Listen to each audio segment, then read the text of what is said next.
Bonjour Marc-Gabriel, bienvenue dans cette matinale de géopolitique profonde. Comment ça va bien?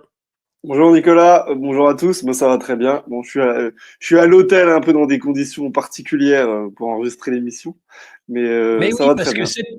cette semaine, mon ami Mike Borowski, pour une raison qui m'échappe, non, ça ne m'échappe pas, c'est à cause du succès de mes intervenants, de nos intervenants avec Raphaël et de cette matinale, a une tendance à vous inviter les uns les autres. C'était Sylvain Ferreira mardi. Et puis, c'était vous, je crois, Marc-Gabriel Draghi, hier, c'est ça? Vous étiez sur le grand plateau de Mike Borowski, je crois, avec un éditeur bien connu des émissions de Mike Borowski, c'est bien ça? C'est ça, avec Patrick Pazin et Sylvain Ça. Baron, et on a parlé de Et Davos. Sylvain On a fait Baron. un petit bilan. Ouais, c'est permanent à lui, Pazin, Baron. On les entend, on les voit souvent, c'est vrai. Bon, ça s'est bien passé. Ça s'est bien passé. Après, on laissera Vous juge avez, les auditeurs et les téléspectateurs. vous avez parlé de vos sujets de prédilection, j'imagine. Oui, oui, et on a fait un tour d'horizon du Davos 2025. Je pense qu'on a traité des sujets déjà qui n'avaient pas été mis en valeur par les médias classiques, évidemment. Et on a essayé de brosser un portrait plutôt optimiste après ce Davos 2025, ce qui est toujours bien, c'est-à-dire garder l'espoir et essayer de produire quelque chose de constructif pour l'avenir. Donc voilà, je pense que c'était une émission déjà sympathique. Mike a posé, comme toujours, des bonnes questions. Et je pense que les échanges ont été constructifs. Bon, de tous nos intervenants, Marc Gabriel, vous êtes probablement le moins optimiste de ce qui se passe actuellement aux États-Unis, hein, quand on regarde et qu'on fait le compte. Peut-être un peu avec Finn Andren le mercredi. Mais je pense que voilà, vous tenez quand même la palme, non pas de la suspicion, mais à mon avis, de saines interrogations, c'est sage, sur ce que sera l'action de Donald Trump. Alors, quel bilan tirez-vous là de ces premiers temps? Est-ce qu'il est plus efficace sur l'Amérique, où il obtient rapidement des résultats, comme avec les Colombiens dernièrement? Est-ce qu'on est plus dans la gesticulation vis-à-vis du reste du monde? Quelle est votre analyse actuellement de la situation aux États-Unis? Alors, encore une fois, Nicolas, très bonne question. Je pense que les termes sont posés dans l'intitulé de la question. On assiste quand même, il faut le noter, à un acte de volonté de Trump qui est clair. C'est-à-dire, il y a une volonté de faire bouger les choses. Et il y a beaucoup de choses qui ont été annoncées qui, je pense, vont avoir un effet. Vous avez parlé beaucoup du Doge, du fameux ministère de l'efficacité porté par Elon Musk. Il y a quand même des choses qui sont mises en place et qui, je pense, vont avoir un effet, notamment sa mesure de proposition à certains fonctionnaires fédéraux de démissionner et de toucher leur salaire jusqu'à septembre. Donc, ils estiment à 5 à 10 d'employés fédéraux qui vont démissionner pour entre guillemets, tester leur fidélité, par exemple, à l'administration démocrate. Ce serait un gain pour l'administration américaine sur, à long terme, sur le mandat des 4 ans de Donald Trump, de 100 milliards de dollars, ce qui n'est pas négligeable. Là où Musk a donné comme objectif final 2000 milliards, déjà un gain net sur l'administration et sur le retour des fonctionnaires fédéraux à temps Oui. plein. En fait, c'est la même méthode que Twitter X qui a été employée, sauf que évidemment les statuts et les dispositions légales et réglementaires ne sont pas les mêmes entre des fonctionnaires de l'administration fédérale et des employés d'une société privée. Il y a quand même on voit Trump alors évidemment, il souffle le chaud et le froid avec certains partenaires, notamment le Canada. On voit que le Canada et l'administration et les politiques canadiens sont ont peur et se préparent au pire. Alors Trump a annoncé des tarifs douaniers ou des conditions tarifaires de 25% pour le Canada et le Mexique. Il a donné une date butoir qui est le 1er février, c'est-à-dire demain. Donc on voit qu'il met en tension en tout cas les principaux partenaires, trans, puisque frontaliers que sont le Mexique et le Canada, qui ne sont pas dans les mêmes configurations et les mêmes problématiques. Et je pense qu'il va obtenir de manière claire des succès. Donc sur la politique américaine, il y a de la gesticulation, vous l'avez dit dans l'intitulé, notamment, je ne sais pas si vous en avez parlé, mais il y avait sur le projet de gel des aides à l'étranger, mais aussi des allocations et des subventions fédérales pour les anciens combattants, des allocations familiales pour des gens, le USAID. Il a été retoqué, il a même retiré un mémento et un dispositif réglementaire. Ça a fait justement les démocrates. Je ne vais pas évidemment pas me faire porte-parole des démocrates, mais évidemment ils crient à l'incompétence et à une certaine gesticulation. Et sur ça, on voit que tout n'a pas forcément été très très bien calculé parce qu'il a été quand même censuré par un juge de la Cour suprême américaine et ça aurait dû être avec, on va dire, avec le dispositif, le corpus législatif américain, notamment la Constitution américaine. Il aurait dû quand même se méfier avant de mettre en place certains dispositifs. Mais en tout cas, ce qu'on ne peut pas enlever à Donald Trump, c'est une volonté réelle de faire bouger les choses. Je le rappelle, Est-ce il que avait sur ce dit. premier point, Marc Gabriel, on peut éventuellement vous objecter, si on veut prendre la défense de Donald Trump, que concernant le gel des crédits, on est surtout sur de l'audit. Il veut vérifier, comme ça se fait souvent. Alors en France, c'est vrai qu'on fait différemment. On dit je vais faire un audit, mais on continue les dépenses abusives et au bout de 6 mois, on dit oui, bon bah vu le dossier, nous sommes en faillite. Allez, en classement vertical. Et deux, est-ce que aussi il y a un côté politique chez Trump? Est-ce qu'il ne propose pas des choses, sachant que ça va être retoqué, mais qui va dans le sens de son électorat? C'est très habile politiquement. Et ça aussi, on sait le faire de l'autre côté de l'Atlantique. Ben, c'est ça où on voit qu'il souffle le chaud et le froid. En fait, quand ce que certains estiment être de l'incompétence, on voit que c'est plutôt de la stratégie politique. Mais il est évident que pour les gens qui ont quand même un a priori négatif, je vais pas dire neutre, mais ça paraît être de la gesticulation. Il faut dire la vérité. C'est-à-dire, en fait, quand on annonce un gel, ce qui est réel, ce que vous avez dit, c'est en fait, on gèle en attendant de voir qu'est-ce qui est possible de garder, parce qu'en fait, il n'a pas dit qu'il allait tout jeter à la poubelle. Il y a des pensions d'anciens combattants. Je pense que retirer les pensions d'anciens combattants dans le camp Trump, qui est quand même une Amérique Make America Great Again, ce serait plutôt mal vu. Mais le procédé, il faut le dire, en tout cas, n'est pas bon pour essayer d'avoir un résultat constructif et productif. Après, je pense que vous avez raison, il est aussi beaucoup dans la stratégie, mettre des coups par anticipation pour après imposer certaines choses. Et en fait, on voit qu'il gèle tout et je pense qu'il va cibler après une partie des allocations et des subventions qu'il a promis d'annihiler ou en tout cas de détruire. Et je pense que ça, il va y parvenir. Après, sur d'autres aspects, on le voit, il y a des aspects concrets et réels des annonces qui sont bonnes. Notamment le gel de subventions d'institutions qui font la promotion de ce fameux agenda woke et de ce volet woke. Alors là, ça va même plus loin parce que avec la catastrophe qui touche les États-Unis, avec cet avion qui s'est écrasé, ils commencent même à remettre en cause l'inclusivité dans les politiques de recrutement. C'est-à-dire, en fait, il dit il faut arrêter avec cette question d'inclusivité des genres, mais aussi des races. Parce que la politique démocrate était du trop de blancs. Donc Trump dit il faut arrêter avec ça, il faut mettre les plus compétents. Il n'y a pas de noir, blanc, jaune, cheveux bleus, cheveux rouges. Ce qui compte, c'est de mettre des gens compétents. Et ça, je pense que ça résonne dans son électorat, mais ça résonne aussi dans l'instinct du peuple américain. On va dire dans l'historiographie, un peu dans la construction idéalisée de l'américain, le self-made man et l'homme qui s'est fait par le mérite, ça a un écho dans la population. Et il arrive à faire de cette tragédie.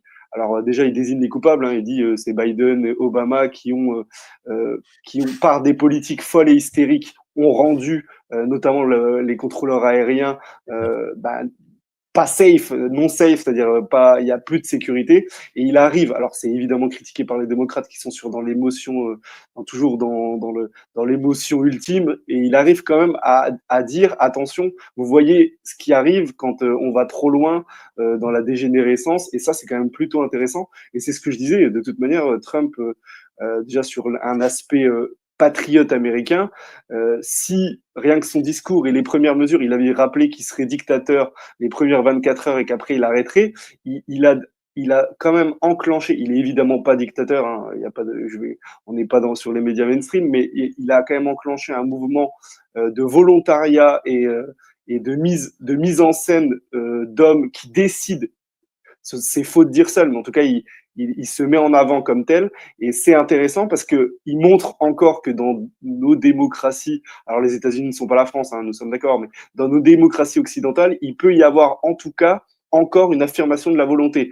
Je pense que ça va produire certains effets très intéressants, notamment sur la question migratoire. On voit que là, il commence à enfermer comme il dit, les criminels, les immigrés criminels, et il va avoir on l'a vu avec la Colombie, mais le chantage du Mexique, il va avoir des résultats, je pense, probants. Et ça, c'est quand même intéressant, parce que même sur l'agenda migratoire qui concerne une grande partie des pays du monde et qui est un chamboulement sur plein d'aspects, il va démontrer que le volontarisme politique peut avoir des effets. Alors évidemment, pas des effets ce sera pas l'alpha et l'oméga, on va pas changer du tout ou rien, enfin du rien au tout, mais il y aura quand même des effets, c'est-à-dire on peut essayer de maîtriser certaines politiques et de reconstruire une frontière. Évidemment, je ne dis pas que tout sera extraordinaire, mais en tout cas, il montre que c'est possible de reprendre en main certaines problématiques et qu'on n'est pas condamné à dire, comme vous avez dit, oui, bon, c'est trop dur à gérer, donc on met à la poubelle. Je pense que ça, il a le mérite. L'homme au teint orange a le mérite de justement montrer qu'on peut s'emparer de certaines problématiques encore à notre époque, et surtout qu'il faut rappeler qu'il a 78 ans. Donc montrer qu'un homme de 78 ans a plus d'énergie que certains de nos quadragénaires, c'est toujours intéressant. Et oui, on en a quelques-uns, des sérieux, des quadragénaires. On a entre autres Jean-Noël Barrot, le digne fils de son père, Empire. Le regard était déjà fou chez le père, mais alors chez le fils, je pense que le type est totalement dingue. Qu'est-ce que vous avez envie d'évoquer avec nous ce matin, sinon Marc Gabriel? Bon, je vous laisse Vous assez en avez, libre et c'est je vous gentil, poserai une Nicolas. ou deux questions. Oui, vous en avez parlé un petit peu, mais je pense que c'est un moment important. En tout cas, moi, je trouve que une personnalité importante de l'administration Trump. Vous avez dit que Bobby Kennedy Jr. a été confirmé Validé. par le Sénat, validé par le Sénat. Mmh. On a vu qu'il a été quand même fortement chahuté, hein, dans un Oui, Sénat qui est quand même composé majoritairement de républicains. Il me semble qu'ils ont 53 places mais de 47 sénateurs, démocrates. mais 47 démocrates, et on a vu que les questions posées étaient très agressives. En plus, Kennedy, c'est pas pour faire une attaque en dessous de la ceinture, a une voix très particulière. Donc, quand il se défend, on a l'impression qu'il est en souffrance en fait, parce qu'il a eu déjà des problèmes. Il a eu des problèmes de santé, mais il a été attaqué de manière très très basse, et il s'est quand même, il faut le dire, il a peiné à se défendre sur certains aspects. Et en fait, alors ça a été assez drôle de voir que les démocrates n'ont pas changé malgré une défaite cuisante de leur candidate face à Trump. On Jamais, jamais. est, on est dans un niveau de. Et j'invite les gens à regarder quand même ces débats, c'est du caniveau. Alors évidemment, on a ressorti la cousine de Oui, Robert Kennedy qui a dit que quand il était jeune, il torturait des chats et qu'il avait amené une partie de sa famille vers l'héroïne, ce qui est vrai, enfin, en tout cas, ce qui est plausible, parce que Kennedy a été addict à l'héroïne pendant 14 ans, mais ça fait 42 ans qu'il est sevré. toxicomane et prédateur. C'est Voilà ça. les qualificatifs pour le cousin. Et alors, bon, ça n'a pas un grand lien, il faut dire, avec. Alors déjà, est-ce que c'est vrai? C'est toujours la question. C'est-à-dire quand on vous accuse d'avoir torturé des chats quand vous avez 15 ans, bon, fondamentalement, c'est possible, comme c'est possiblement une attaque qui vient de nulle part. Et ce qui a été intéressant, c'est aussi de voir les questions autour. Ça va être le sujet de votre émission, au sujet de l'inoculation dans le contexte de la crise sanitaire, où on a vu des démocrates. Alors, il y avait une certaine Madame Hassan à la fin qui a posé des questions, qui pleurait sur la mise en danger et la mort de certains enfants à cause du Covid. Et on a vu que Kennedy en fait avait expliqué que, alors ce qui était intéressant, c'est qu'il sourçait à chaque fois ses prises de position. Ils lui ont même ressorti la fameuse citation où il explique que le Covid, a priori, s'attaquait principalement aux Noirs et aux Blancs, aux Caucasiens, et épargnait les populations asiatiques, notamment chinoises et ashkénazes. Donc ça a été évidemment ressorti par un démocrate pour le qualifier d'affreux complotiste. Mais on voit que ce qui est intéressant, c'est que il a réussi quand même, malgré une forme un peu fragile, il a réussi à sourcer ses prises de position, et même si il n'était pas à l'aise sur certains éléments, notamment quand il a été évoqué l'avortement. Alors évidemment, c'est le totem des démocrates où il aurait était retourné avant. sa veste. Voilà, ils ont dit vous avez abandonné vos convictions, lâchement abandonné vos convictions pour en gros prendre le poste. Et bon, il a été plus ou moins maladroit, mais il a affirmé la chose la plus simple, c'est-à-dire en fait l'avortement. Je suis d'accord avec le président Trump, c'est un drame dans la vie du père, ce qui est presque indéniable en réalité si on réfléchit un petit peu, même qu'on soit pro ou contre. Je pense que dire que c'est un drame, c'est réellement un drame. Donc après, ce que je voulais dire, c'est que la personnalité de Kennedy et cette validation par le Sénat est importante, parce que je pense que s'il avait été retoqué, Trump aurait perdu un crédit, on va dire, anti-système. Un des membres, pour moi, le plus important, même si évidemment il a des liens avec un certain état profond, tout n'est pas blanc, tout n'est pas noir, on en a déjà parlé plusieurs fois, mais en tout cas la personnalité de Kennedy est intéressante, déjà parce que Trump a réouvert, on va dire, le dossier sur les assassinats de la famille Kennedy.